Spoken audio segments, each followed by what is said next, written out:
Bueno, hoy vamos a tocar un tema. La idea, fíjense, como siempre yo les digo, no es que seamos todos neurólogos, ni todos internistas, ni no sé, que seamos clínicos o ni siquiera eso, sino independientemente de lo que vayamos a hacer el día de mañana, tengamos una aproximación adecuada, un abordaje adecuado hacia los pacientes. Eso es lo que queremos, todos nosotros. Y que en general, cada día seamos mejores médicos. Y cada día seamos mejores médicos de la mejor manera posible y nos enfrentemos de manera más adecuada al paciente que sea. En este caso específico, bueno, tratar de que el área neurológica, el abordaje, como dice allí, semiológico, sea de la mejor manera posible y podamos llegar a una aproximación diagnóstica, ya sea sindromática, etcétera, y por qué no, un tratamiento lo más adecuado posible. Si hay un diagnóstico lo más apropiado, probablemente hay un diagnóstico más apropiado. Es evidente que hay tres premisas, yo siempre establezco como fundamentales para esto, ¿no? Hay que conocer, hay que recordar por lo menos la anatomofisiología como todo. Si yo voy a abordar el corazón, yo tengo que saber que hay un pericardio, no sé qué, un miocardio, unas válvulas, etcétera. Y en función de eso, yo hago mi aproximación diagnóstica. O sea, cuando estoy ocultando a un paciente, yo sé que lo que estoy oyendo probablemente es un tono, pero sé que el soplo de un paciente viene básicamente de valvular, no es el endocardio. Pero también puede ser una ruptura papilar con una miocarditis y eso es miocardio, así vamos. O sea, lo que quiero es cuando estamos examinando a alguien, evaluando a alguien, tenemos que recordarnos de una manera obsesiva, pero sí tenemos que ubicarnos en el contexto anatomofisiológico de lo que estamos buscando. Si no, estamos simplemente apelando a la memoria o apelando a otras cosas. Es importante el conocimiento en este caso es fundamental porque nos ayuda a localizar. Y una de las cosas del diagnóstico neurológico es que localiza bastante bien. No es que ustedes piensen, como siempre han dicho, no, que en neurología siempre es perfecto. Eso es mentira. En medicina no hay nada perfecto. Pero en general, el abordaje neurológico tiene una aproximación bastante fidedigna y tiene un poder de localización bastante bueno. Le puse los bloques de Luria, concepto fisiológico muy viejo, hay muchos conceptos, pero los bloques de Luria nos permiten más o menos evaluar lo que es el bloque 1, que sería el tallo, el bloque 2, que es la zona parieto, temporo, occipital, y el bloque 1, que es el frontal. Tú no dices, bueno, es una afección del bloque 1, es tallo. Es una afección del bloque 3, frontal. Es una afección del bloque 2, el complejo parieto, temporo, y así va. Pero eso casi ya está en desuso. Hay que seguir buscando. Me parece que es una forma sencilla de ubicarlo como en un gran bloque. Bueno, tengo el bloque 1, ya veremos de qué se trata. Y yo sé que tengo el bloque 1, es tallo. Y de ahí no me sale. Entonces, trabajo en función de eso. Y por supuesto, la esquematización de todos los sistemas, como todo órgano y sistema, hay que tratar en la medida de lo posible de sistematizar y de esquematizar. Es el tallo, bueno, es el bloque 1 de Luria. Es mesencéfalo, puente, como hicimos la vez pasada, bulbo, es todo, es una romboencefalitis, como hablamos la semana antes, hace 15 días. La convicción es, como siempre, como todo en medicina, y sobre todo una historia clínica, como siempre, meticulosa, selectiva, dirigida, orientar la historia clínica que tratemos de recoger todo lo que sea posible en una historia clínica. Y siempre insistiremos en eso. De hecho, aquí cuando hacíamos tutoría hace unos años, quizás los primeros 3 meses, no sé si tú lo viviste, José, era la historia clínica. Eran 3 meses de historia clínica, recolección de datos, historia clínica, era semanas de historia clínica. Hacíamos mucho hincapié en la historia clínica porque nos parece que eso es fundamental. En la medida que hagamos una recolección adecuada de datos, probablemente haremos una orientación diagnóstica lo más adecuada posible y por ende, insisto y repito, un tratamiento o una terapéutica lo más adecuado posible. Fíjense ustedes, en neurología y quizás en otras áreas, la anamnesia hace el 85% del diagnóstico. Todo. Debemos después que un porcentaje de los estudios paraclínicos, la famosa tomografía, resonancia, no sé qué, el electro, de otra cosa, el líquido, y un 5% otras cosas. Como todos, signos y síntomas son muy importantes. De hecho, nos conducen a un probable posible diagnóstico sindromático y posiblemente lleguemos a un diagnóstico nosográfico, que es la enfermedad. Bueno, es la enfermedad de Pierre-Marie Trumper-von Becker, es un diagnóstico nosológico. Pero el diagnóstico sindromático pudiera ser un síndrome cerebeloso, porque tuvimos estos días pues, hospitalizado uno. Y por supuesto, el papel de los paraclínicos, que en este caso son variados, más o menos incluyen 5 a 10%, imagenología, líquido cefalorraquídeo, electroencefalografía, electromiografía, todo lo que usted ha leído por ahí. De hecho, mucho de lo que ha rotado la pasantía de neurología, hemos hecho estudios, hemos hecho funciones, hemos hecho neurografía, hemos hecho potenciales, hemos hecho de todo un poquito, lo que se ha podido. ¿Cuál es la filosofía de cuando engranamos todo este negocio? Acuérdense que la palabra filosofía lo que significa es, ¿qué significa la filosofía? O sea, lo que te acuerdas, la etimología de la palabra. Es amor al conocimiento o amor a la sabiduría. Eso es todo. Uno dice, no, filosofía, no se cree que es grandioso, ¿no? No se cree Platón y tal, pero no. Lo que es amor al saber, eso es todo. Por supuesto, ¿cuál es el engranaje final? Bueno, es ideal, es pertinente, es importante sistematizar el examen físico como en cualquier área.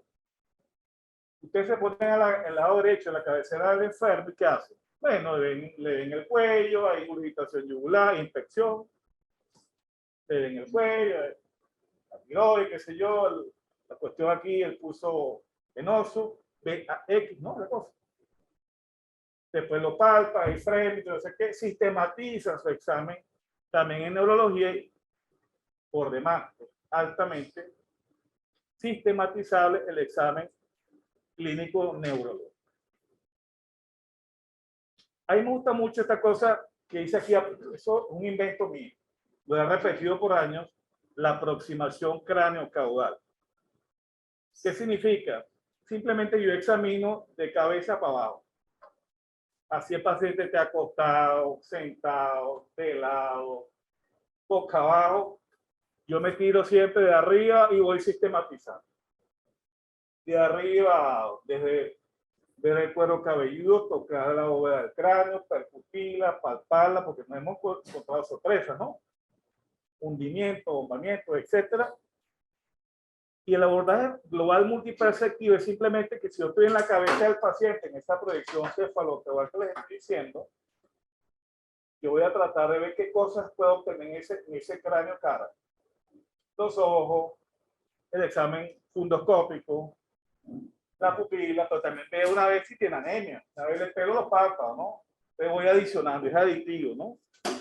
Le voy sumando cositas. Examiné, hice un examen, vamos a llamarlo neurooftalmológico, le vi los movimientos oculares, le vi pupila, pero también le vi esclerótico, le vi si hay anemia, ¿no? O le vi si hay otra cosa. O si tiene una mácula en cara, buscando sarcomatosis, que tuvimos el año pasado, una interesante. O sea, es un examen multiperceptivo de aproximación y aditivo. Y voy voy pegando. Y siempre es una sugerencia, usted puede hacerlo como usted quiera. Cefalocaudal. Si ustedes sistematicen, es poco probable, no imposible, pero es poco probable que se le escapen cosas. Alta posibilidad de que puedan incluir, adicionar, integrar y hacer una evaluación más integral. Es importante, por ejemplo, siempre se nos olvida. Toquen la cervical. Tantos diagnósticos de cefalea migrañosa, son cefaleas tensionales cervicogénicas. Simplemente artrosis cervical, desgaste. Los diagnósticos esotéricos, no, una cefalea, no, cervical. Se acabó. Cosas lo tienen que tocar. Tienen que palpar. Muchas distonías de cuello son problemas neurológicos o problemas ortopédicos. Entonces, y como siempre, inspección, palpación, ausculten el cráneo. Yo con mucha frecuencia, no les voy a mentir, lo ausculto, pero sobre todo ausculto las temporomandibulares. No se imagina cómo consiguen información. ¿Cuántos tinnitus ustedes han visto? A lo mejor no tienen soplo en las temporomandibulares. Eso da un diagnóstico interesante. ¿Cuál diagnóstico sugieren ahí? Soplo temporomandibular. Yo abro la boca, sopla. Y suena, craquea, cruje. ¿Qué pensaría? Y tengo tinnitus. Abro, ausculto, sopla, tengo un tinnitus, tengo un crujido y tengo craqueo. Puedo tener cefalea. ¿Qué piensa? ¿O qué pensaría?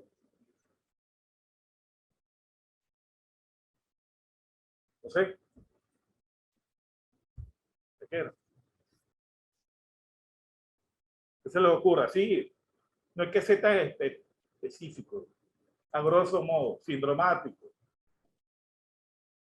Piénsenlo y al final lo discutimos. Fíjense, en esa aproximación cefalocaudal que les hablaba, es una proposición. Usted puede hacerlo como ustedes lo deseen. Y ojalá que cubran, independientemente del área que estén, cubra mayor posibilidad de efectividad diagnóstica. La idea es lo que perseguimos. Tratar de tener más efectividad y eficacia diagnóstica. Una cosa es efectividad, otra cosa es eficacia. Y el examen ya ubicado, focalizado, loco regional, yo lo dividí en los bloques, fíjense. Un examen neurooftalmológico que haremos una charla después para buscar ciertos sin necesidad de ser neurooftalmólogo. Fíjense, el examen neurooftalmológico, fondo de ojo, simplemente medir las pupilas, cada rato lo hacemos aquí. Aquí cualquier examen arranca con medición de pupilas, en UCI, en piso, ¿ustedes se acuerdan? Ustedes suben a hablar, les ha pasado 500 veces. Un confuso, un agitado, un obnubilado, un dormido. Ustedes por lo menos le ven la pupila para ver cómo anda el negocio, por lo menos descartar que no haya una anisocoria, por lo menos, ¿no? Mínimo. Y otros detalles, que si la pupila se mueve, eso es otra cosa. Movimientos oculares, lo hablamos la semana pasada, sacadas son estos movimientos. Ya para acá, ya para allá, ya para acá, ya para allá, ya para arriba, sacada. Rastreo, siga esto. Siga esto. Siga esto. Siga esto. La función sacádica la hablamos la semana, hace 15 días. ¿Quién la hace? El área 8. El área 8 de Brodmann, o sea, el área frontal. Y a mí se me lesiona el área 8, tengo desviación de la mirada conjugada para el otro lado porque no hay comando sacádico, ¿sí? ¿Y quién hace el rastreo? El rastreo, ¿quién lo hace? Tanto vertical como horizontal. También lo hablamos hace 15 días, ¿eh? Es la idea de tratar, no que tengamos excelente memoria o no la tengamos, sino tratar de las cosas conectadas, ¿no? Esa es la idea, connecting, ¿no? La formación continua para mediar. Que se lo olvide eso. Detalle. Tanto vertical, rastreo. Reflejo fotomotor, ¿quién lo hace? Doctor. Fotomotor, eso es sencillo. Fisiología, ¿no? O neuroanatomía es la cosa. Histofisiología, esa es la cosa. Fotomotor, me estimulan y yo. Ajá. ¿Dónde está ubicado? Pero el tercer par es grandísimo, ¿te acuerdas? ¿Ah? Por ahí va, pero ¿qué parte? Eso es cierto. ¿Qué parte del tercer par? Esa es la parte final. El núcleo de N y el Westphal, ¿no? Rama autonómica, ¿sí? En este caso, la vía colinérgica o ¿qué hace el parasimpático en el tercer par? En el tercer par, El parasimpático. Parasimpático. Colinérgico, ¿sí? Y el simpático. O sea, una hiperestimulación del tercer par, ¿qué pasa? Hiper. Un tumor que comprime el tercer par o un infarto cerca del mesencéfalo que estimula perennemente el tercer, ¿qué voy a encontrar en el paciente? Miótica que no se mueve y con una gran anisocoria, porque esa está miótica y la otra normal, ¿no? Probablemente.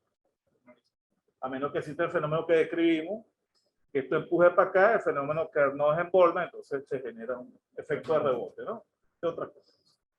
Y si hay un fenómeno al revés, hay una migración. ¿qué síndrome es un clásico que uno aprende, no sé si en tercer año que... Exactamente. ¿A qué se debe? A una... no sé cómo se quiere la palabra. División parasimpática Exactamente. Exacto, el ganglio estrellado, ¿no? Exactamente. ¿Cuál es la causa? Por eso es que se hace tanto hincapié en esa área. ¿Qué es el pancuas? Tú pones el lápice pulmonar, pero eso es lo que se hace. Sí, ese es el mecanismo, ¿sí? Esa es la fisiopatología, ¿no? Ahora, si no fuese un tumor, estamos en Venezuela, en la revolución del siglo XXI, ¿en qué pensaría? Una posibilidad, tipo no sea traumatizado. ¿Qué piensas? Tuberculosis. Tuberculosis. ¿Por qué tuberculosis? Tú estás cortando oreja. Generalmente Está pendiente de nada. ¿Por qué tuberculosis? Las cavernas generalmente son apicales. ¿Por qué?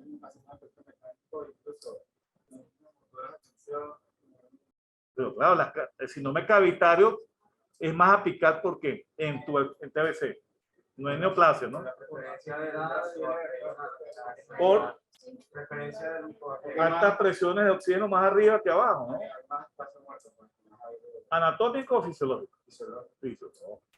¿Cuál es la diferencia? A usted le encanta el COVID, tiene que saber espacio muerto, ¿no? ¿Cuál es la cosa? ¿Cuál es la diferencia entre espacio muerto anatómico y espacio muerto fisiológico? Es interesante, uno cree que eso lo aprendimos alguna vez, ¿no? En fisiopatología respiratoria. Doctor West. El anatómico donde no se hace el intercambio. O sea, la zona de la y existe per se, ¿no? O fue adquirido. No, per se.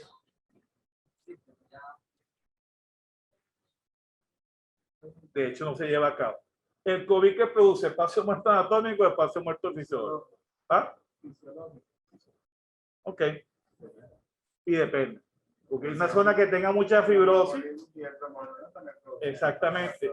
Una zona de mucha fibrosis por COVID que es excluida literalmente la relación BQ, ¿no? Ventilación, perfusión. Ok, y la disociación lúdica, porque le puse esto porque es lo más frecuente. No voy a ponerlo esotérico, no tiene sentido.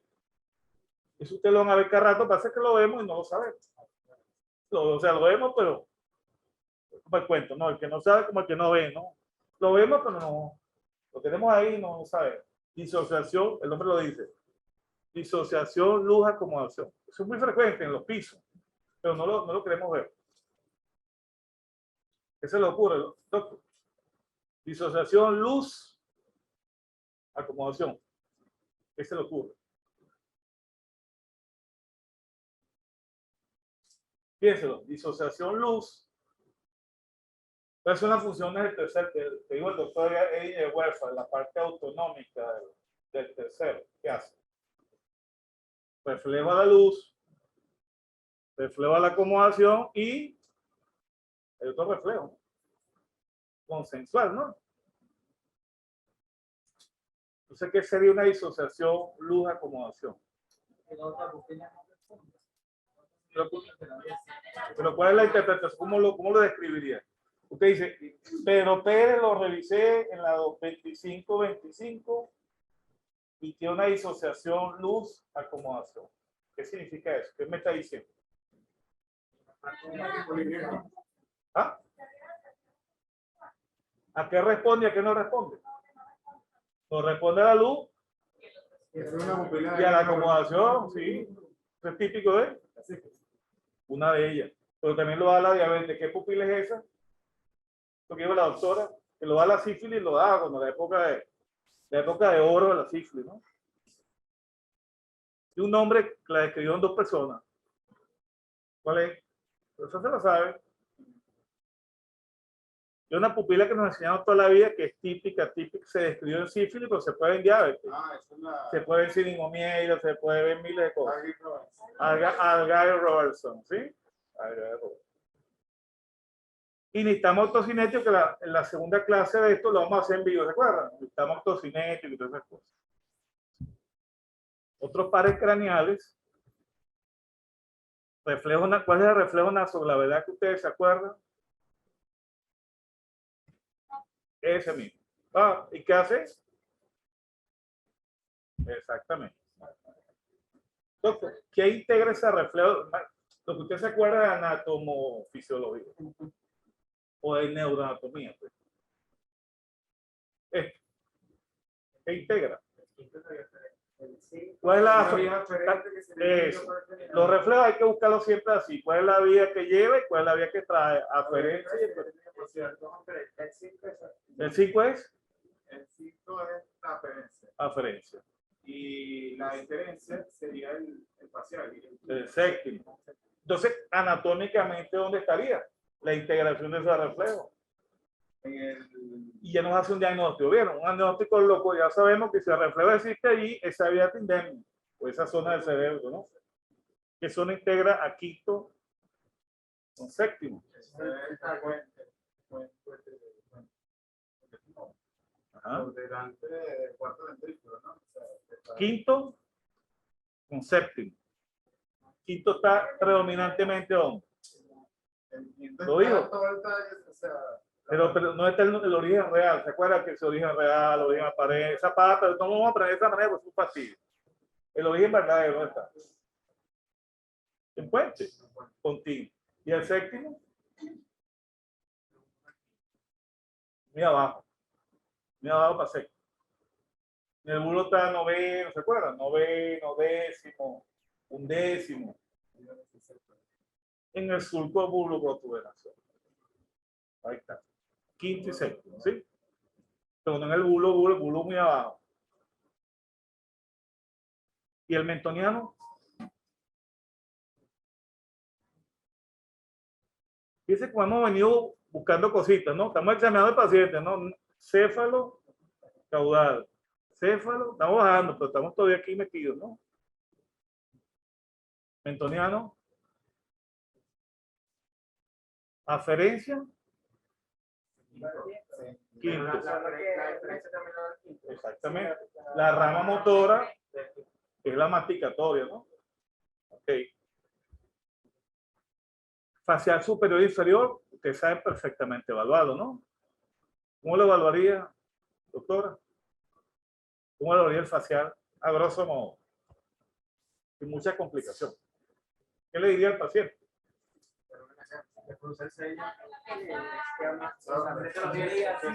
Enséñame los dientes, a bomber, frunce el ceño, cierre los ojos duros, silbe, sople.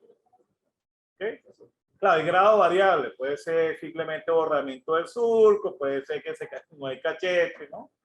Puede ser que el ojo está pelado. ¿Qué sería el ojo pelado? ¿Qué pasó ahí? Un ojo normalito y el ojo pelado así. Ajá, ¿qué pasó ahí? Ah, pero ¿qué pasó ahí? ¿Quién está afectado? Es una parálisis. Pero ¿quién está afectado? Periférica. Para que toque los dos, ¿no? ¿Quién estaría ahí? ¿Qué pasó en ese ojo pelado? ¿Por qué el ojo está pelado? Peludo, ¿no? Está pelado. ¿Quién cierra el párpado? ¿Quién lo cierra? ¿Quién es el elevador del párpado?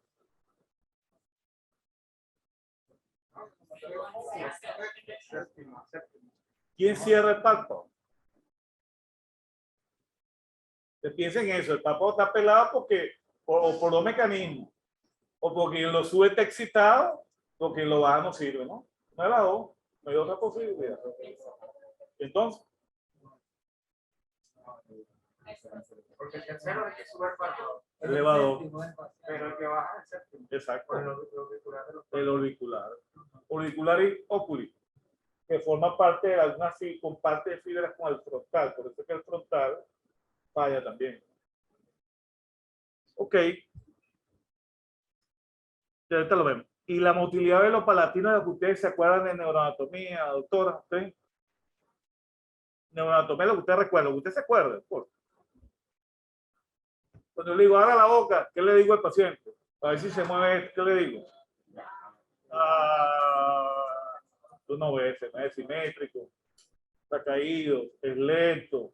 Los parkinsonianos, entonces enfermedades neurodegenerativas, el reloj del paladar siempre, lento, se hace tanta broncoaspiración. Okay.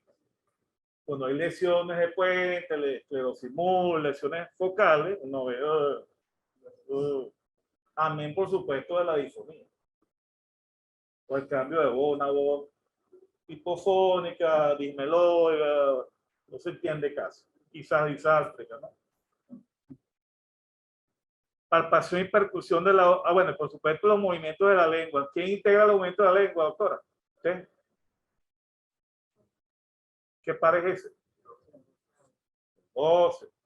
Si yo le hablo, si le digo a un paciente, saque la lengua y la lengua hace así, se va para la derecha. Saque la lengua. ¿Qué pasó ahí? Saque la lengua.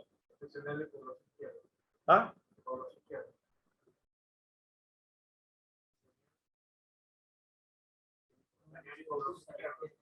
Este es mi derecho, ¿verdad? Saque la lengua.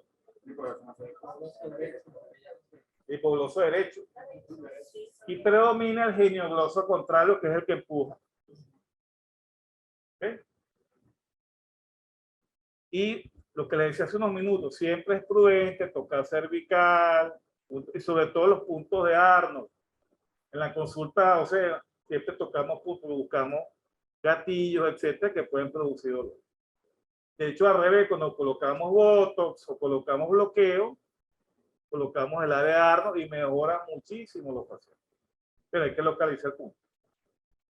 Algunas veces se hace difícil, hacemos localización miográfica, pero a veces no es necesario cobra tanto, ¿no? Y esto, suba los hombros, señora.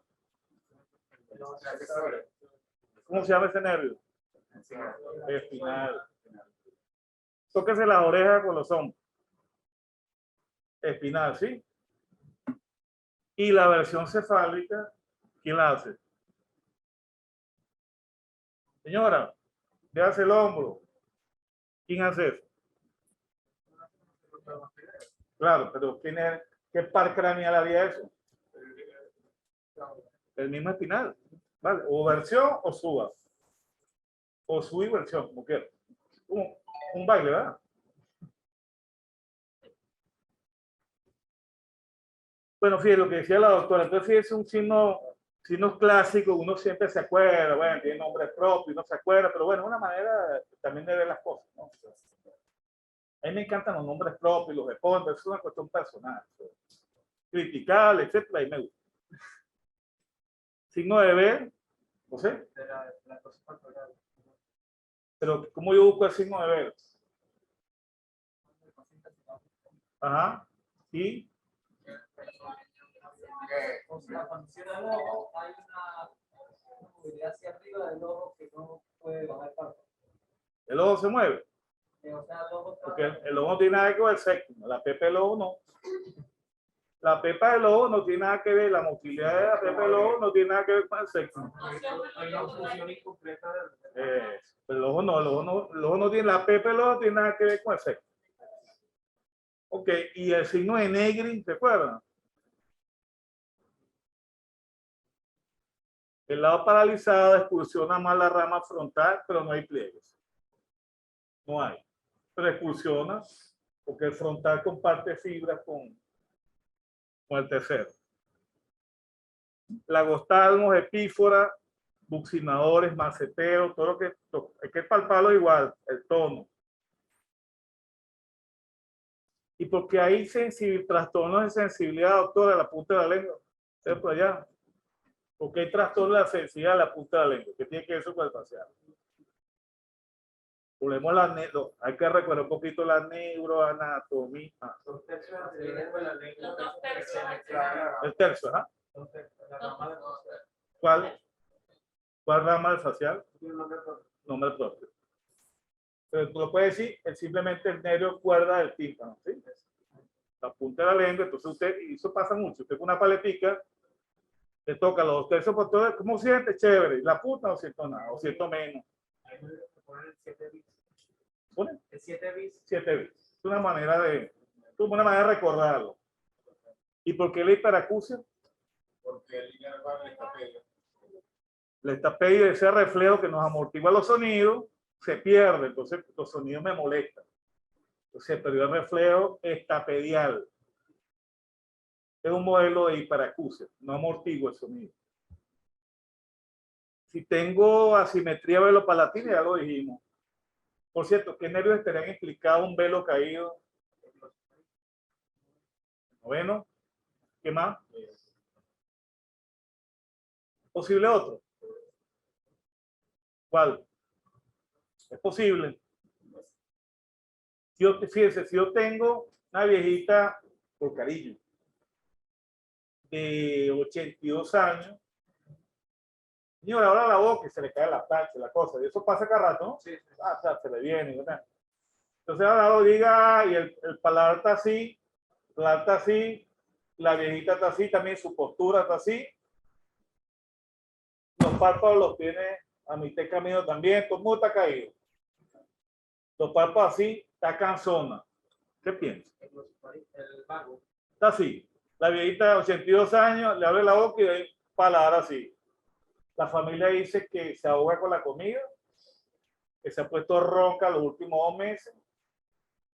Y la viejita, su postura es así. Y luce cansada.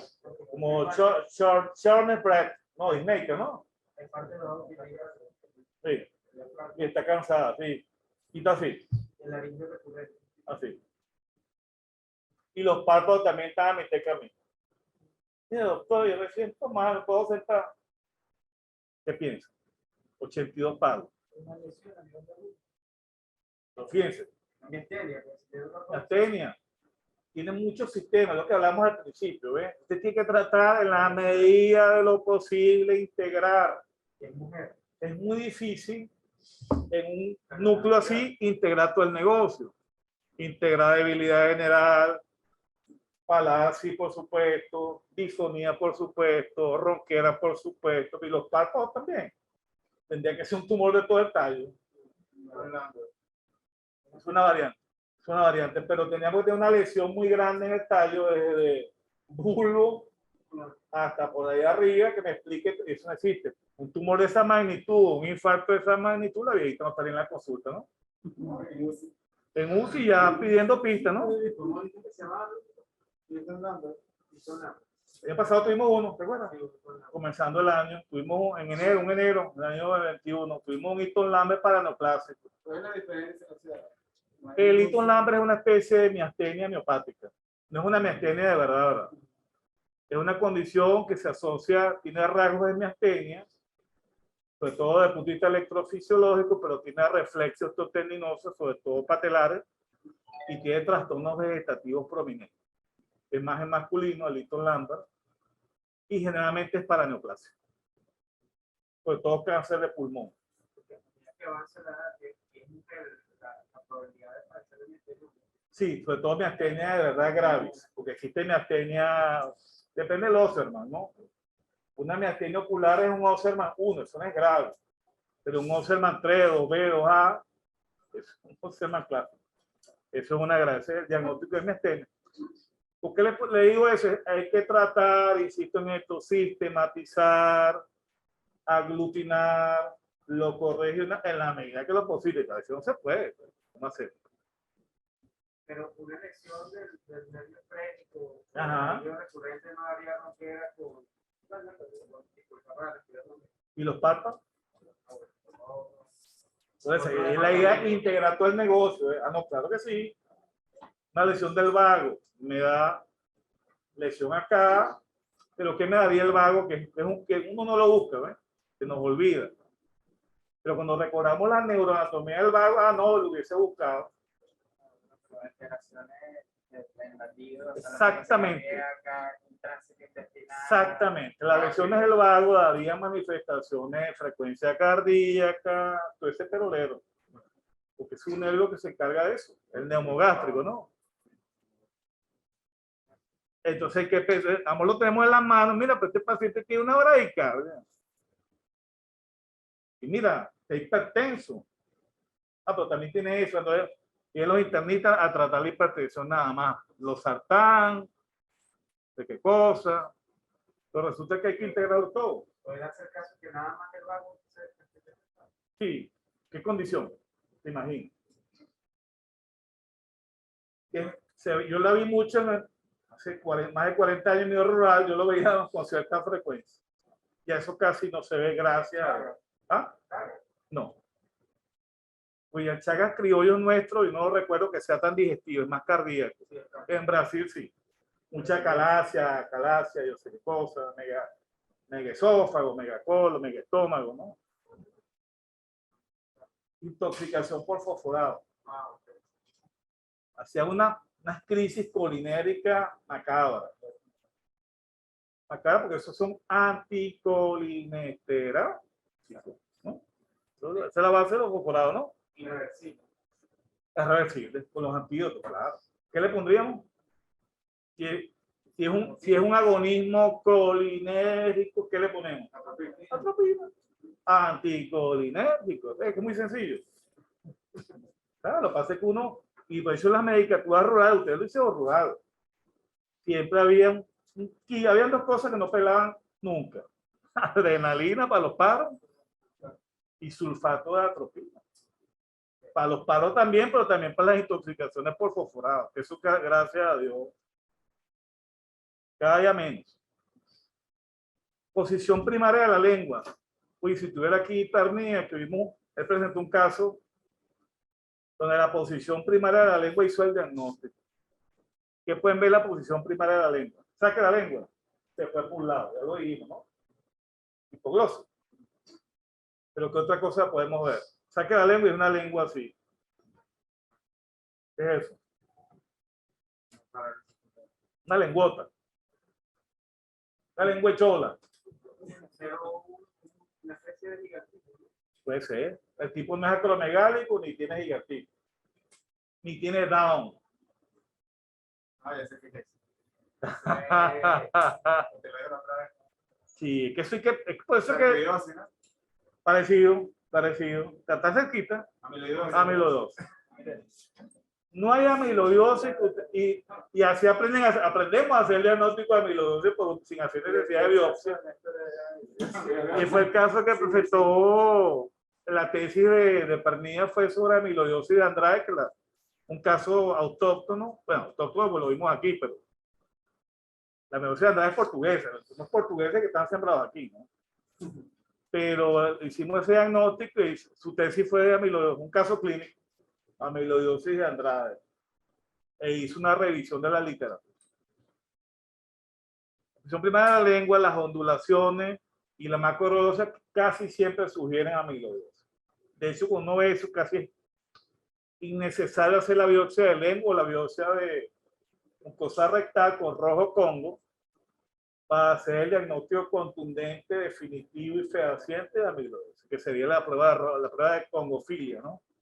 Se tiñe con rojo Congo. Y si hay fasciculaciones, ¿en qué piensas? En esa misma lengua. ¿Recuerdan lo que es fasciculaciones? La lengua como si le saltaran las carnes a la lengua, ¿no? Como si le saltaran las carnes. Es la lengua te va brincando como si le brincaran las carnitas. ¿Qué es eso? Es un diagnóstico, usted lo va a hacer cualquiera de ustedes y cuando lo vean no se pegan. Ven eso, no vale. Cuando lo vean es pura paz. Fasciculaciones en lengua. Diagnóstico clásico. Ustedes ven fasciculado, ¿no? Hay que va a llamar neurólogo. y sobrado. Esclerosis lateral amiotrófica, una ELA. No hubiera llegado. Lamentablemente no todas las ELAs dan, pero cuando usted es fasciculaciones,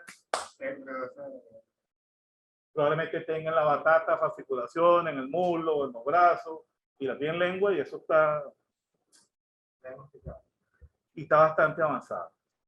El pronóstico cuando hay fasciculaciones en lengua es muy malo.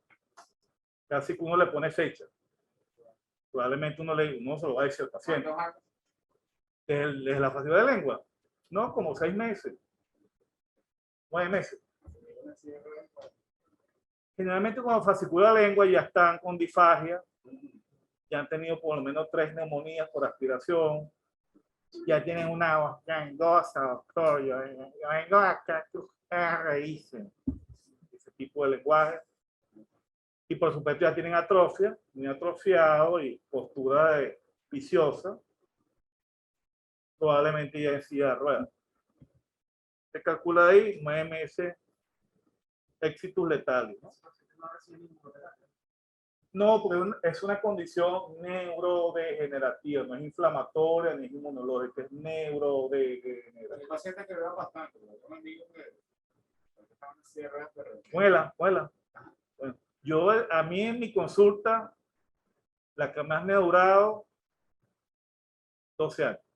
Cuando se murió, cabía aquí. Migdalia Fermín, nunca se me olvidará. Señora, una gana de vivir espectacular, y íbamos a hacer una fundación venezolana de ELA y tal. Cuando se murió, cabía aquí, de anchilargo. Sí, con gastrostomo, con alimentación enteral, lo que le damos Riluter, Rilusol, pero eso no, eso dice que alarga un pelo la vida, no va al meollo del problema, pero se ha demostrado estadísticamente que mejora la duración de vida, pero no cura, no tiene cura. Okay. El octavo par, ¿qué se imagina? Escríbelo para esto. El año pasado lo escribiste. Perfecto. La segunda parte lo vamos a hacer en video. Ya le repito, uno le queda más. Uno ya pasó en lo que es El vértex. Vértex de la coronilla, ¿no? Y el paciente oye la vibración. Se uno pone a vibrar el diapasón. ¿Qué tipo de diapasón? No puede ser cualquier diapasón. 128 ciclos por segundo. Es el ideal. Y entonces, el paciente va a dejar de escuchar en algún momento la vibración, y uno puede ver también si escucha más de un lado que de otro. si a mí me lo ponen ahorita, usted me lo pone, paquete. Yo digo, coño, lo siento simétrico. ¿Cómo interpreto esa prueba? Siento que sea para los dos lados. Usted me pregunta, ¿qué sintió, señor? Y yo, mire, se me fue, doctor, se me fue para los dos lados igualito. ¿Cómo interpreto eso? ¿Pero normal o anormal? Normal. Yo le dije, el doctor me pregunta, ¿qué sintió ahorita? Se me fue para acá, pues aquí no siento nada. ¿Qué significa eso? Pero ¿a qué lado? Entonces yo le digo, doctor, se me fue para acá, aquí no sentí nada, se me fue para acá. Tiene alteración de la conducción de la izquierda. Exactamente. ¿Y cuál es el otro? ¿Y el riné? El riné es golpear el... ¿Lo coloca? Hay una voluntad de eso. El diapasón igualito, el mismo diapasón. El año pasado lo hicimos, ¿no?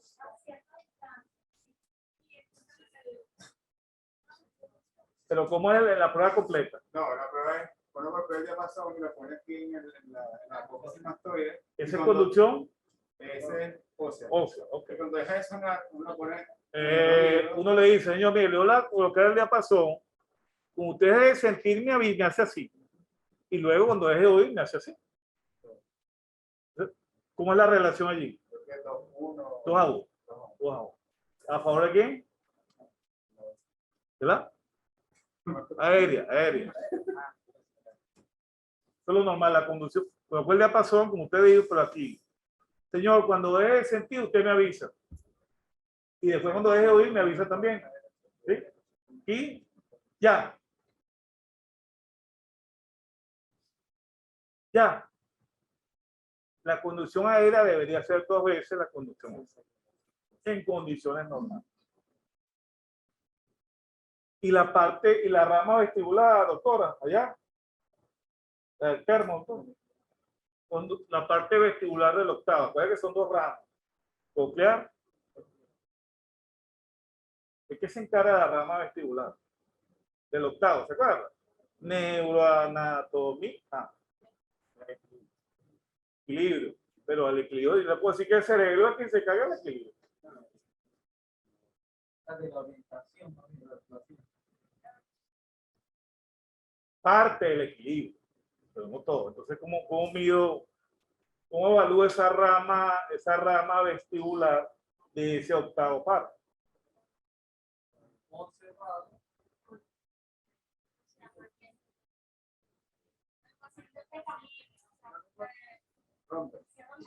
Romper 1, La Dixel Pike. las maniobras de Dijal Pike. ¿Cuál es la maniobra de Dijal Pike? Se pone el paciente con la cabeza colgando entre una de la camilla y se hace Versiones. Sí, a él le encanta siempre le evoca. Bueno, caminar es 1. Una marcha de ebrio denota una marcha de ebrio normal. Cuando yo camino, eso puede notar que tengo problemas, para que se me ha echado palo, ¿no? Pero puede notar, de hecho se llama marcha de ebrio, pero puede notar ciertos trastornos en el equilibrio, ¿no? Como eso, que me voy por un lado. Esa. Es importante que ustedes aprendan que todo lo que tiene que ver con el sistema vestibular, que es equilibrio, es la rama vestibular del octavo, vehículo sacro, ¿se acuerdan de eso? Tiene mucho que ver con las pulsiones. Las pulsiones que yo estoy tranquilo, de repente siento como que salgo disparado. Eso siempre es vestibular. Siempre. Y el paciente, por eso que el interrogatorio le llama a tener una clase de vértigo y mareo. Hay que interrogar al paciente cómo lo sintió. Señor, mire, usted siente que se cae, que lo alan, ¿cómo es la cosa? No, doctor, yo siento que me alan por un lado. Eso es una pulsión. Que puede ser lateropulsión, puede ser anteropulsión, puede ser retropulsión. Pero todo lo que es pulsión es vestibular. No es cerebeloso, no es otra cosa. Es vestibular. Oscilopsia, ¿cómo la interpretan? Ah, doctora, es que digo que no, doctora. Digo que no. Me dijo, no. Hizo una cosa así que no. ¿Cómo interpreta oscilopsia? Pero más o menos, ¿qué se le ocurre?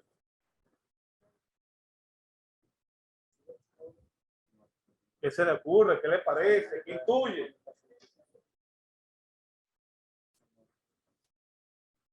Parece que las opsias, ¿qué significan las opsias? El sufijo opsia. Es una percepción de que yo sí, doctora. Oscilo. Una percepción quizás visual de que yo sigo. Es opción. No, en un rango anormal, pero si no. Y pendulosis, el nombre lo dice. Yo en mi interrogatorio de vértigo, el paciente con equilibrio, pregunto por oscilopsia, pregunto por vértigo, pregunto. ¿Cuál es la diferencia entre mareo y vértigo? Doctor. Mareo from vértigos.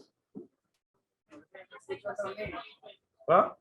Lo que pasa es que hay un vértigo que es central y periférico. O hay un vértigo que es subjetivo, ¿no? Y el sur. Que se parece mucho al mareo. Es más o menos la diferencia. El mareo es un vértigo subjetivo.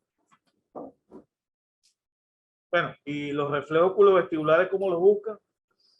Con agua fría. Estos son los óculos calóricos. Pero los oculovestibulares, que es muy sencillo. Usted lo puede hacer piso. Yo lo hago mucho en la UCI. Ajá. Óculovestibulares. un sonido fuerte. ¿Ah? O sea, puede ser algún sonido fuerte que... Esos son reflejos de tubérculos cuadrigéneos. Si cierro los ojos, eso es chévere. Pero clásicamente, como busco unos reflejos, o hay muchas formas, pero clásicamente, prácticamente, en el día a día, pragmáticamente, como busco unos reflejos oculovestibulares. Eso es sencillo. Cierro los ojos, esos son tubérculos cuadrigéneos, es reflejo. Pero Una cinta. de nistagmo es otra cosa. Ojos de muñeca. Si yo agarro al paciente, le inclino la cabeza para acá, los ojos van para dónde. Y para acá al contrario. Se llama reflejo de ojo de muñeca. ¿Se acuerdan? Parece una, disculpe la palabra, parece una pendejada. Los ojos de muñeca dan mucha información. Si los ojos no van para el otro lado, tremenda lesión. Ya veremos si es un infarto, si es un tumor, si se desmielinizó, si sangró, lo que usted quiera, pero el hecho de que los ojos de muñeca no vayan por un lado, hace diagnóstico. Parece una tontería. Pasa que nos hemos acostumbrado. Coño, va a ver cómo está la resonancia, ¿no? Podemos examinar gente, ¿no? Independientemente de que nos vayamos a hacer neurólogos, internistas, pediatras, no sé cosas. No. Examinar a la gente. Así como examinamos, tomamos la atención, lo ocultamos, también hay que examinar ciertos detalles. Los tractos motores, lo que todos conocemos, fuerza muscular y sensibilidad. Lo que uno clásicamente aprendió, ¿no? Fuerza muscular, movemos, y sensibilidad. Doctora, usted que me habló de la apariencia esta mañana, ¿cómo buscaría la maniobra de Mingancini y la de Barré? Usted me habló esta mañana de la apariencia, ¿no? ¿Se acuerda? Lo que usted se acuerda, ¿cómo sería un Mingancini? ¿Usted se acuerda? ¿Tiene que ver?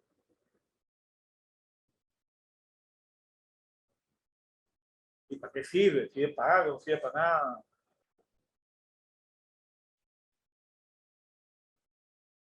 No sé, Mingancini, o se queda. Sencillo. ¿Sí? ¿Estoy acostado? ¿Y el Barré?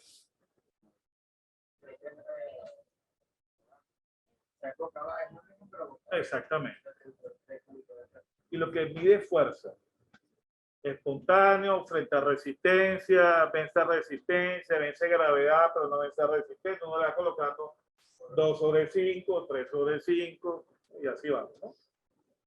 Sí. Y bueno, si una pierna vence gravedad y no resistencia, ¿cuánto le pongo? Vence gravedad, pero no vence resistencia. ¿Seguro? Sí. ¿Cómo evalúan el tono? Y deja caer el brazo. Paciente cualquiera, ten la consulta, paciente cualquiera. ¿Cómo le evalúo el tono muscular? ¿Saber qué tipo tónico? ¿Está normotónico o está hipertónico? Cero que no genera ningún movimiento. Una contracción y ningún movimiento. Lo primero, evalúo simetría del paciente. Claro. Básicamente, Atrofia es otra el cosa. volumen del músculo. Sí. Si hay disminución del mismo, hablamos de hipotonía. Pero no por volumen. ¿Qué hago para evaluar tono? Porque yo puedo tener el brazo flaquitico, digamos, tengo buen tono. Eso es trofismo. La resistencia que tiene la movilidad pasiva de todo. Exactamente. ¿No? Lo hacemos mucho en la consulta de Parkinson, ¿verdad? Buscamos el tono, todo lo que sea movimiento sin resistencia, ¿no? En reposo. Y podemos ver, claro, requiere cierta experiencia para saber tono aumentado, está normal. O está. Un signo clásico de hipertonía es la rueda dentada del Parkinson. Señora, ¿qué es flojita en esta posición? Voy a examinar, pues es la mano que es flojito, uno la carga, en este más o menos este nivel. Es una rueda dentada clásica. Uno la puede buscar aquí, la puede buscar aquí, la puede buscar aquí, y la puede buscar, y me encanta, y No, que tengo una tortícula de 20 años, no que tortícula, que tiene una distonía axial por Parkinson. ¿Eh? No, que el pedo se me duele, doctor, porque yo comienzo el cuento así. ¿Qué lo trae usted por acá? Que tengo un dolor acá, doctor, un dolor así, que yo sufro de la cervical. Y entonces yo he tomado, mire, tiocolfés es la cosa, me han puesto inyecciones de Neodil, yo tomo no sé qué cosa, pero mire, me duele y se me va para acá. Y el brazo, pues uno le ve el brazo, uno ve ya la postura de corticada, ¿no? Que es esto.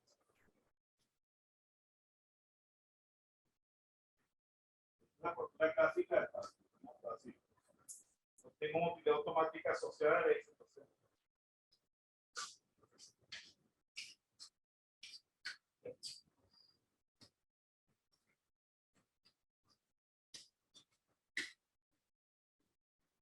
Claro, Parkinson avanzado, ¿no?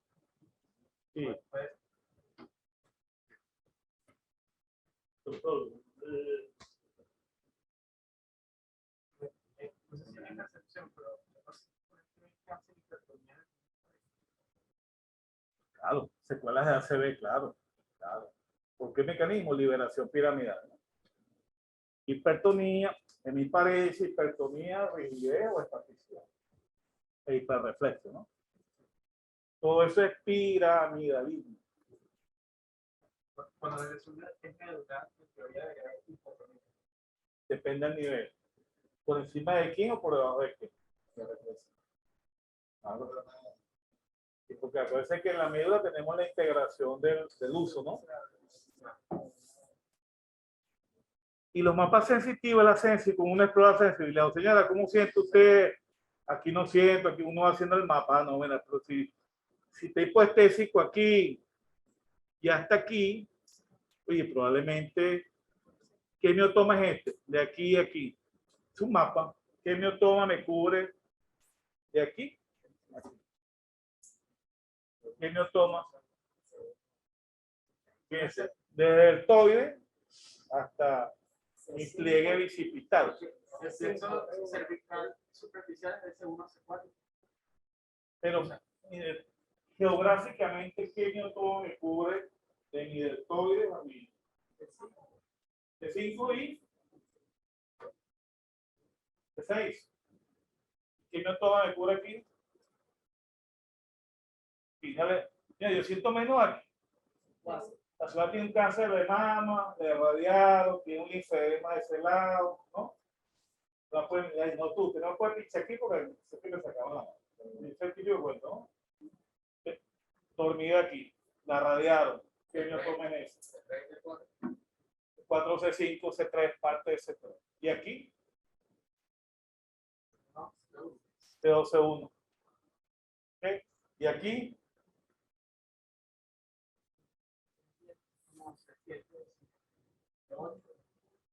C7, C11. ¿Y aquí? C8, C1. ¿Sí? ¿Y aquí? ¿Qué signo ustedes buscan cada rato aquí? ¿Cómo se llama ese signo? Túnel. ¿Qué nos dice? ¿Cuál es otro signo del túnel? ¿Cómo se llama? Fallen. De falencia, ¿no? Vale. Y aquí C6, C7, que es el mediano. ¿Sí? Entonces usted va haciendo su igual acá abajo, ¿no? Aquí, ¿quién sería? Tengo una hipoestesia aquí. Hipoestesia crural.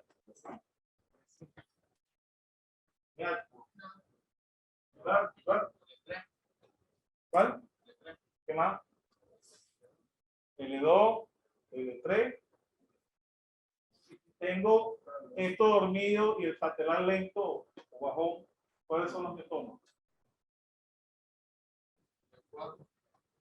Le dije L2, L3, pero con patelar L4. Y tengo el cremasteriano tumbado e hipoestesia inguinal.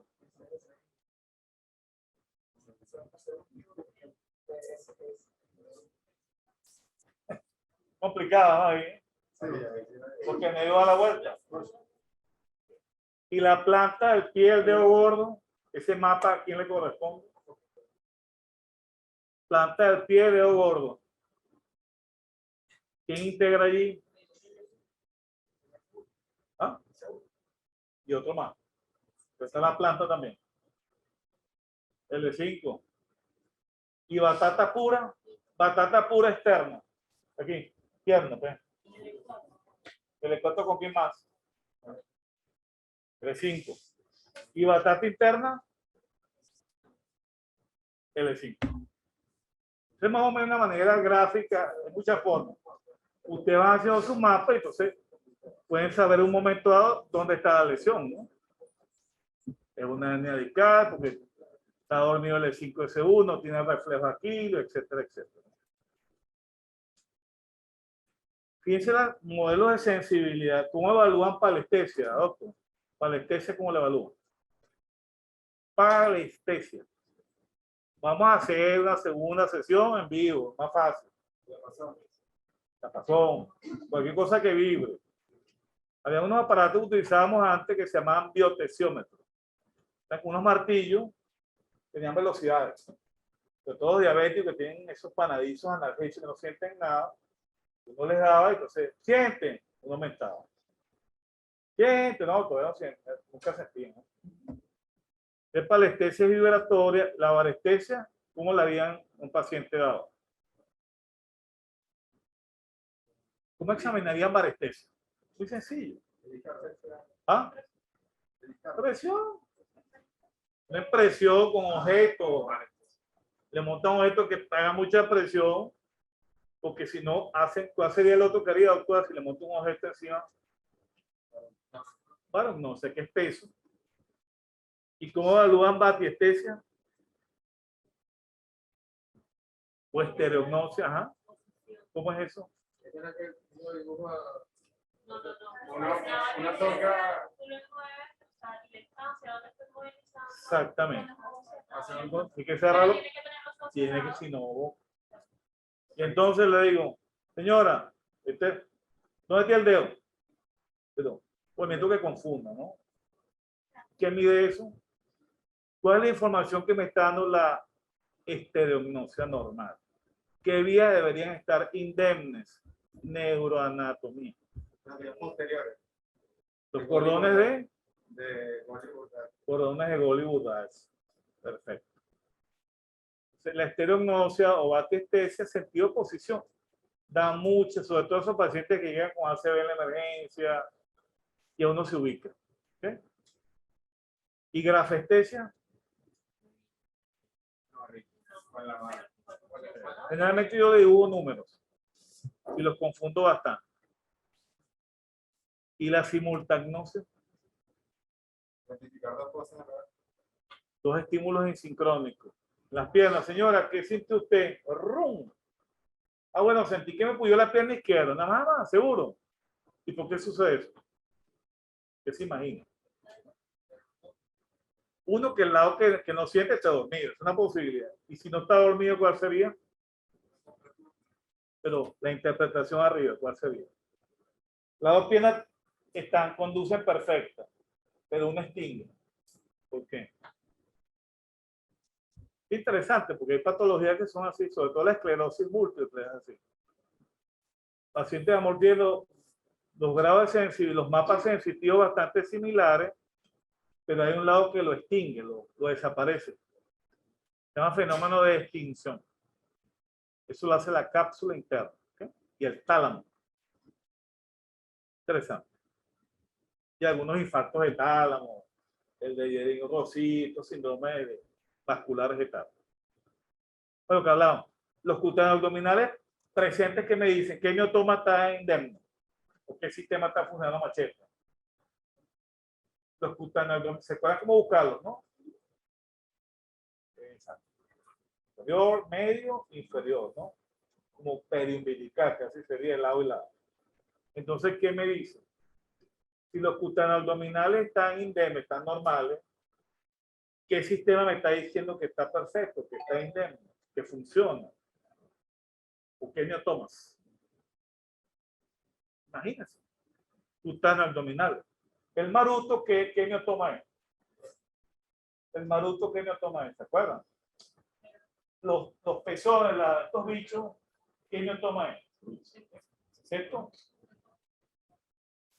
Plena mamila. De son. Ah, ahí tú. T6. Esto es T6. ¿Y el maluco? T10, perfecto. De manera tal que si yo tengo ejecutado abdominales indemnes, ¿qué tengo indemne? ¿Qué me toma están mandando? ¿Cuál? T10. Y más arriba de T10 también. Desde T6 a T12. Esos son los cutanos abdominales. T6 a T12. Bilaterales, ¿no? Si tengo el cremasteriano mandando, ¿qué miotoma está indemne? ¿Qué área? Cremasteriano. ¿Cómo lo buscan? Sencillo. Que acaricia la parte interna.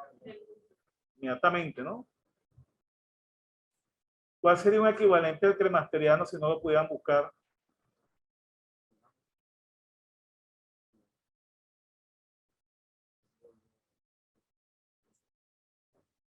Buscar eso, ¿sí? Y el plantar flexor, ¿quién me integra? ¿Cuál sería la respuesta? ¿No? En este caso, respuesta normal, ¿no? Por fuera, por el medio, por fuera, por el medio, por el normal. Ahí va bien y suceda. ¿Quién me integra? ¿Quién me toma integra?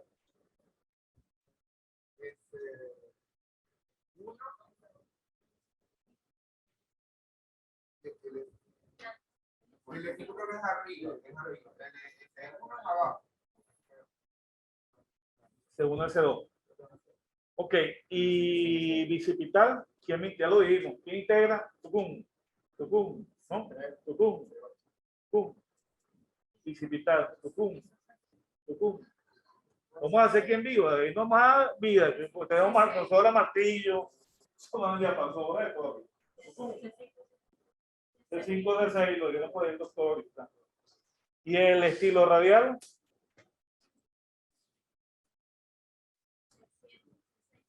C6, C7. ¿Y este?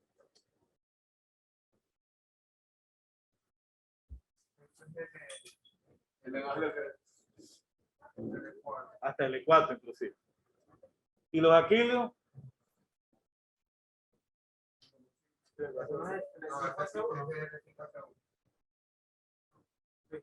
¿Y este? Y aquí lo busca ahora de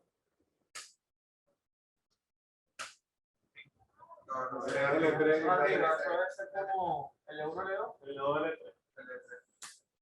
Inclusive cuando es patológico, cuando es anormal, como tiene enfermedad de estas cosas, tengo reflejo cruzado. Llego aquí, siempre se mueve. Va a la médula y lo manda para que le hago aquí, se mueve. Se llama reflejo cruzado. Busque.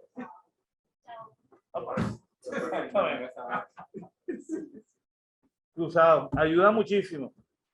Entonces, la idea es tratar a medir lo posible, crear un mapa somatoscópico de reflejo también. Ya vamos a terminar. Fíjense lo que ustedes decían hace unos minutos, cuando hablamos de equilibrio, que la doctora le pregunté vestibular. Esto sí es equilibrio, pero cerebelóseo, otras conexiones. Índice de nariz, ¿se acuerdan? Siempre lo hacemos, ¿no? Condición, doctora, ¿cómo? ¿Cuál es la condición para hacer esta prueba? Lo está haciendo bien, pero entendemos, pero ¿cuál es la condición? Está haciendo bien, chévere, está bien. Pero ¿cuál es la condición que hay que decir al paciente? Ah, tiene que poner el dedo frente Ajá. y dice al paciente con tu mano. Pero ¿cuál es la condición para hacerlo? Tiene que close the eyes. Cerrar los ojos. Si no cierra los ojos, no sirve. Pues los ojos son su muleta. Localiza. Igual que la talón rodilla, ¿no? Tanto índice nariz como talón rodilla son pruebas de taxia, de coordinación en criollo. Cerebelo, en esencia de cerebelo. Es matizada por el vestíbulo, pero el cerebelo es quien le manda todo el negocio. La armonía del movimiento lo hace el cerebro. Sobre todo el lóbulo flóculo-nodular. Y algunas reacciones de paleo. ¿Cuál es el paleo neocerebelo? ¿Te acuerdas? Paleo es la estructura más antigua del cerebro. Se encarga de la parte más pequeña. El lóbulo flóculo-nodular. Los hemisferios otros son y la amígdala son el paleo neocerebelo. La nueva parte del cerebro. Diadococinesia Son movimientos rápidos. y alterno, ¿no?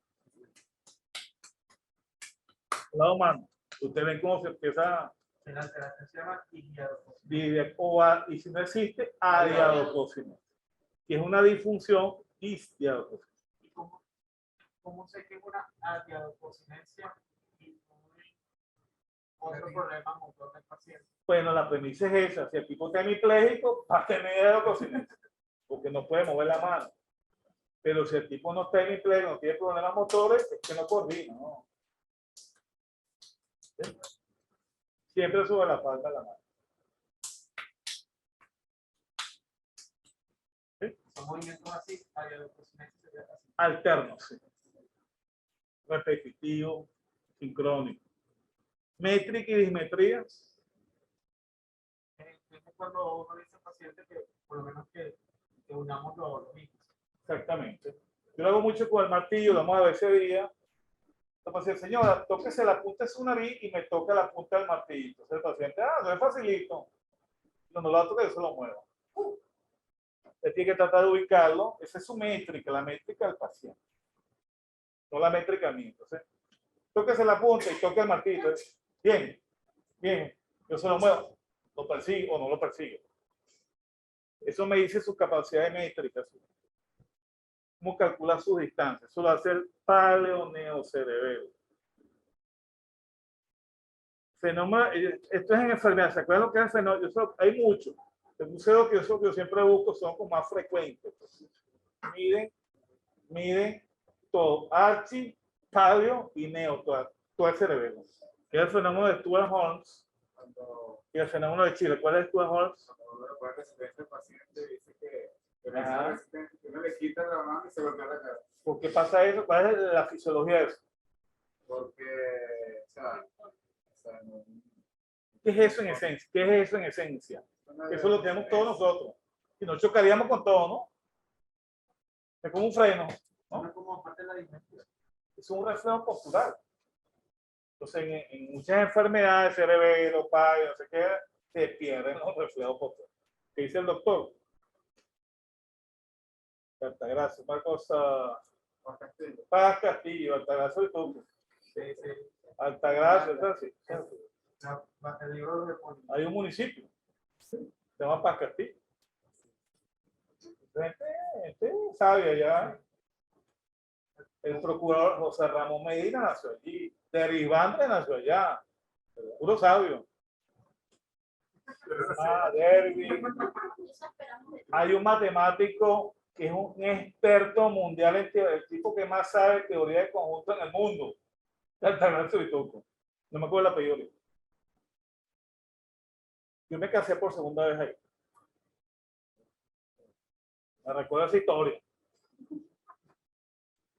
Entonces, fíjese, si yo hago esto al paciente, señora, hazle usted para acá y yo voy a dar para acá. Yo suelto, yo debería frenar si tengo mis reflejos normales. Si no tengo reflejos posturales, me golpeo, ¿no? ¿Qué sé yo? Son reflejos de defensa, reflejos posturales que no me caigo, etc. Este es el fenómeno de Stuart Holmes. Y el fenómeno de Childer es un fenómeno también de archipaloneo. Si el paciente tiene una lesión cerebelosa, le digo, señora, suba la pierna. Es una sincinesia, se le sube la otra. Señora, sube el brazo, sube el otro. Señora, haga así, el otro también hace así. Se llama fenómeno cerebelar de imitación o de Childer. ¿Okay? Con eso es suficiente, más todos los. Por supuesto, le buscan la ronda, ¿no? Aquí hay una premisa básica que dicen los fisiólogos. Yo creo que es verdad, pero a veces no sucede. Los fisiólogos que hacen fisiología pura, que son unos duros, fisiología y no sé qué, dicen que el cerebeloso no tiene ronda. Se maneja como una premisa. cerebeloso, no tiene rombo, o sea que no lo busco.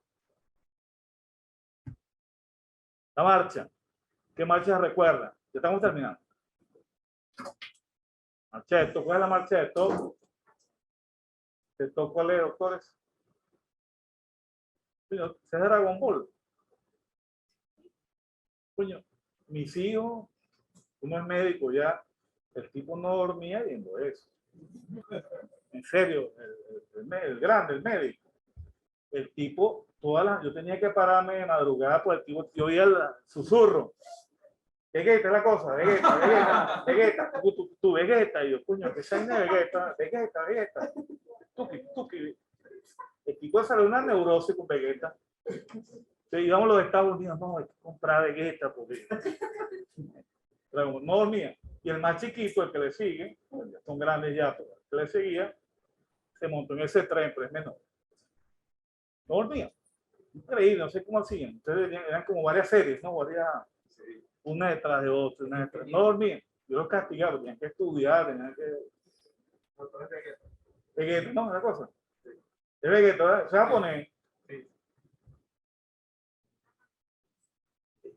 Fíjense, marcha de top. Es la típica que ustedes han visto, la marcha de los hemipléjicos.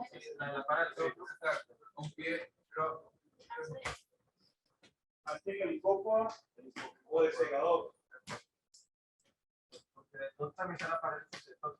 Ajá, ¿cuál es esa? La confusión. Ahorita. ¿Qué confunde con AC? Pues el paciente llega con convulsión, uno le examina, lo hemos pasado.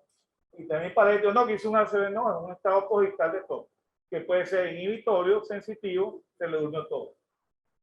O puede ser inhibitorio motor, o puede ser los dos. Simula un ACV, una condición de tracto largo. ¿La de pato? Patología. Y doctor, yo vengo a consulta. No tengo ni clase, ¿no? Pero, ¿qué Yo caminaba así. es? Y que yo caminaba así. ¿Pero por qué? ¿Qué? Aparte de tener callo o jalubar, ¿no es cosa? Pero que es una marcha típica de miopatía. Las miopatías avanzadas caminan así porque es para compensar la debilidad muscular. ¿no? Utilizan repertorio. ¿no? Marcha miopática. Marcha en tijera. ¿Qué es eso? ¿Lo han visto también en la calle? ¿no? Los brazos en la... ¿Por qué los brazos van así? Para compensar no caerse? Como los alerones del avión, ¿no? Marcha en tijera son los espásticos. Para parejas espásticas, para paralisias espásticas, secuelas de mielitis. Todo lo que sea para parecer espástica. Para parecer espástica tropical. ¿Y esta? Yo todavía consulto.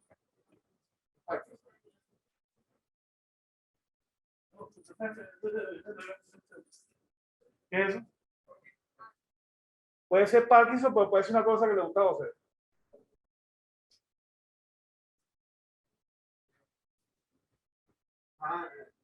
Se llama ese síndrome, ¿correcto? No el otro, es que es un polidrocefalia. Aquí. Ataquinada. Sí, pues tiene ataxia, trastorno de la marcha, pequeños pasos, esfínteres y memoria, ¿no? La autoridad es aquí. ¿Y esta? de la marcha taxi. No, es una marcha de pequeños pasos. Ah, ok. La táctica es la de coordinada, controlada. Es coordinada. ¿Y esta?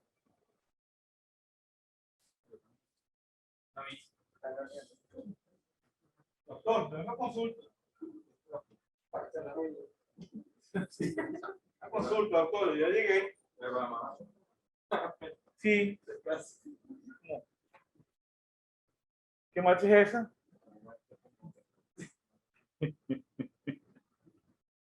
Marcha tabética. Todo lo que lesione los coronas que dijo se queda. Gol y Burrás va a talonear. Diabetes, sífilis, infartos, tumores, esclerosis, todo lo que lesione cordones posteriores, va a talonear. Porque no tiene propiocepción. O sea, la sensibilidad que llevan los cordones de Golgi yo taloneo por el KN. Y la marcha de este paje, ¿cuál es esa? Yo la ven cada rato. Hace que no le paran. Los ascensores a veces, la vieja. Pero todos los ascensores, aguántelo ahí. Sí, no, necesito. Aguanten el ascensor. Ese, si está taloneado también. Es taloneante, pero es como marcha neuropática o del diabético, generalmente, o de cualquier condición neuropática, ¿no? Sífilis, lepra, polineuropatía. Y la motilidad autómata ya la vimos hace rato, ¿no? Camino, que hay un lado que no se nos movieron. Todo lo que afecta la vía extrapiramidal. Y otras condiciones. Parkinsonismo. El salud inicial del paciente es brutal. ¿No se imaginan cuánto diagnóstico yo hago apenas se sienta? Doctor, yo vengo porque es que usted sabe, yo te trae por aquí, tengo un dolor, una molestia, y usted sabe que yo fui militar toda la vida, soy general, doctor. Pero usted sabe que yo no tengo nada, yo vine porque mis hijos insistieron. El tipo congelado a la hora. El saludo. ¿Cómo usted? Temblor, ¿no? Una mano muy sudorosa, temblorosa. Postura de interrogatorio. Mira, doctor, lo que pasa es que yo no tengo una lluvia así porque mis hijos fastidian mucho. Ellos viven en Miami, pero no quieren que yo viniera porque yo no tengo nada. No tengo nada, pero es un fastidio y quieren gastar plata. Yo no tengo nada. ¿Qué es eso? No tengo nada.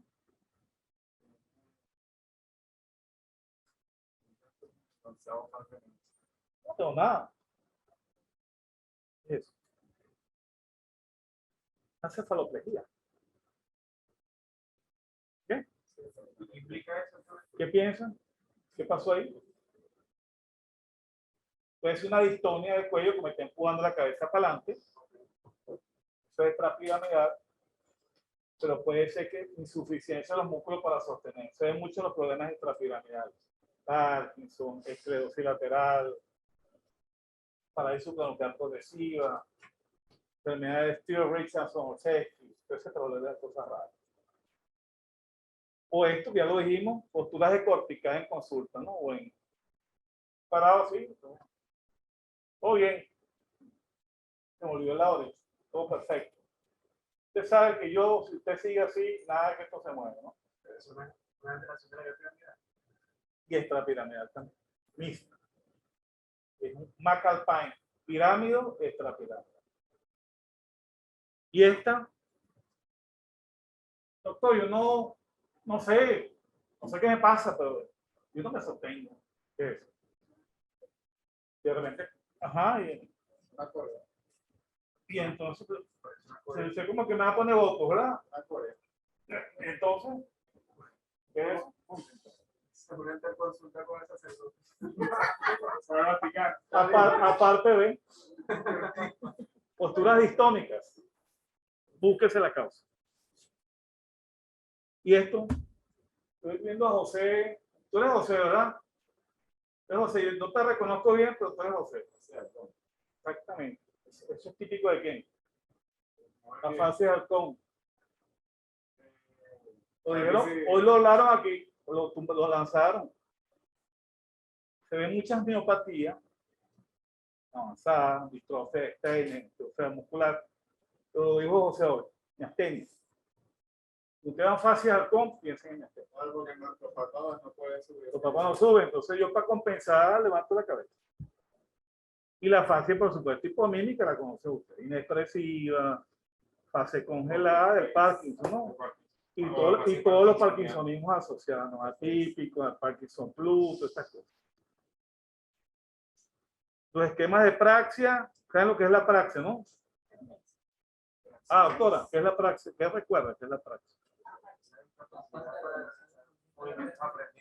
Exactamente. Son discos duros que tenemos en la cabeza, donde está almacenada la capacidad de ejecutar las cosas que yo hago cotidianamente. Cepillarme los dientes, lavarme la cara, fumar, los que fuman, de esas cosas. Las lesiones que alteran eso producen dispraxia, ideomotriz. Y una que llevo muy frecuentemente en la consulta, que es la praxia de la marcha, es decir, el paciente tiene la fuerza perfecta, tiene la sensibilidad perfecta, pero no camina perfecto. Y esto es un modelo, la praxia de la marcha es un modelo de parkinsonismo atípico. También está la parte de que el inicio de la Yo veo la praxia de la marcha, veo mucho en la consulta, muchísima praxia. Generalmente vienen por caída frecuente, vienen porque tienen problemas de equilibrio, vienen porque la marcha es de ebrio, pero sobre todo caída, y lo que tienen es apraxia, que se llama también, el sinónimo es degeneración corticobasal. Es una especie de parkinsonismo plus o parkinsonismo atípico, como se llama hoy en día. Esto ya lo vimos hace 2 semanas. Todo lo que cuando evaluamos un paciente, el estado de atención, percepción, almacenamiento, organización de la información, cómo codificamos esa información, eso es cognitivo todo. Curso y contenido de persona pasa mucho cuando llega la emergencia. Señora, ¿cómo se llama usted? Bueno, sí, yo estoy aquí en mi casa, no, está en otro lado. Juicio, capacidad analítica, razonamiento. La semana antepasada, hace 2 semanas, vimos signos de deterioro temprano, con estupor, coma, todos los estados de conciencia más o menos. ¿Cómo valoran ustedes rápidamente visoperceptivo? ¿Qué harían rápidamente? Un paciente, ¿cómo percibe lo que ve?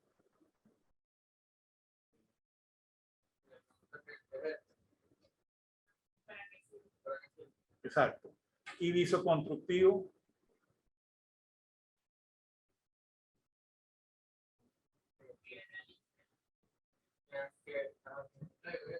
Sí. O que dibuje una figura. Por el Minimenta, no sé si Eso lo hacemos cada rato en el Minimenta, pero claro, lo hacemos integrado. Pero sí, se le puede poner un triangulito, dibuje lo más parecido a lo que aparece allí.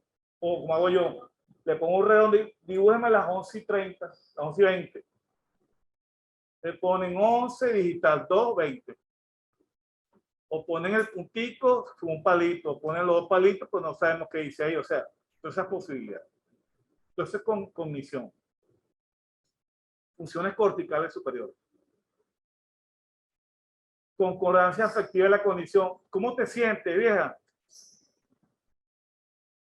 Yo me siento bien, o sea, yo no siento nada, yo estoy bien, lo que pasa es que una molestia ahí, o sea, no concuerda lo que ella está diciendo con su estatus. Está coñetadísima y está, no, no hay concordancia en cognitiva. ese caso no pensaríamos más en algo psiquiátrico. Y pero tienes que descartar organicidad primero. Pues puedes tener un hematoma cerebral, puedes tener una hidrocefalia tipo aquí, puedes tener un infarto, un ictus en plena evolución que se está comportando así. De hecho, hay muchos ictus que lo primero que tocan son las funciones cognitivas superiores y después que van a dar compromiso de tractos largos, de disparesia, muchas veces cognitivos, que lo hemos vivido. ¿sí? Primero síntoma, una agitación, una somnolencia, una disonancia cognitivo afectiva que está pendiente.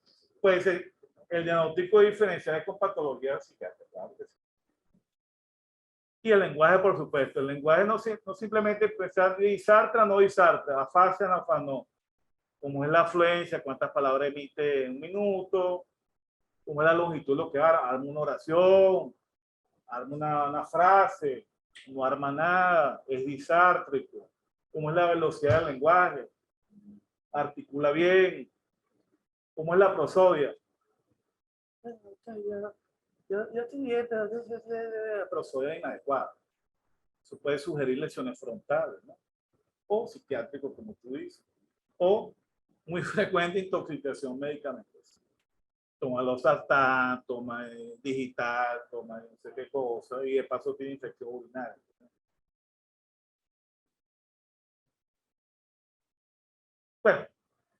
La proposición final, la que le dije al principio, es tratar de integrar todo, cráneo, mi sugerencia, cráneo, caudal, usted lo puede hacer como quiera. Ya, veo abajo. Que ese abordaje sea multiperceptivo, estoy viendo ojo, pero estoy viendo párpado, pero estoy viendo pestañas, pero estoy viendo esclera, pero estoy viendo pupila, pero estoy viendo fondo de ojo, pero estoy palpando cráneo, pero estoy viendo cráneo, estoy viendo alopecia, pero también la palpo, la percuto, pero también oculto la temporomandibular, oculto también la carótida. Aprovecho de hacer un multiperceptivo integrado. Cuando paso al actor hago lo mismo. Y cuando bajo más caudal hago y lo sigo haciendo. Y voy adicionando un copy paste, ¿no? Voy a pegarle anemia, voy a pegarle un estamo que vi, voy a pegarle una catarata que vi en el ojito. Y vamos sacando cosas que no tienen nada que ver, es el examen del paciente. Inventaríamos entonces signos y síntomas con la idea de tratar de llegar a un síndrome probable o posible, y en algunos casos quizás llegaremos a una enfermedad, como dirían los doctores, mito Lambert, que es algo súper exquisito, pues, un diagnóstico final. Y fíjense, 10% del diagnóstico reposa en el examen físico apenas. Esto es muy frecuente. Yo examino a pacientes que no tienen nada de examen físico, pero tiene de todo, ¿sí? Ya dijimos 2 minutos hace que el 85% de la anamnesis y la historia clínica, como siempre. Y 5% son paraclínicos, nada. La importancia de la historia, la anamnesis, la recolección de datos, el examen, la historia clínica de manera minuciosa, selectiva, dirigida y orientada. Importantísimo. Básicamente era eso.